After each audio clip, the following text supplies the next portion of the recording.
Hi అండి. Oil ప్యాకెట్‌తో 5 రకాల tips అయితే ఎలా రీయూజ్ చేయాలో చూద్దాం. ముందుగా ఫస్ట్ టిప్ అయితే చూద్దాం. ఇలా ఆయిల్ ప్యాకెట్ తీసుకొని దాన్ని కట్ చేసుకొని మన ఇంట్లో ఒత్తులైతే ఉంటాయి గదా!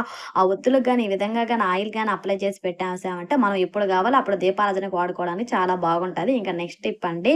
మన ఇంట్లో అయితే కత్తెరలు, చాకులు అవి ఉంటాయి గదా! అవి అలాగే పెట్టేస్తే వాటికి తుమ్ము పట్టిపోయి, సిలుం పట్టిపోతుంటుంది. అలా కాకుండా ఇలా ఆయిల్ ప్యాకెట్‌లో గాని వేసి చుట్టు గాని పెట్టేసామంటే ఎన్ని రోజులున్నా చాకులకి వాటికనేది తుప్పు పట్టనే పట్టదండి.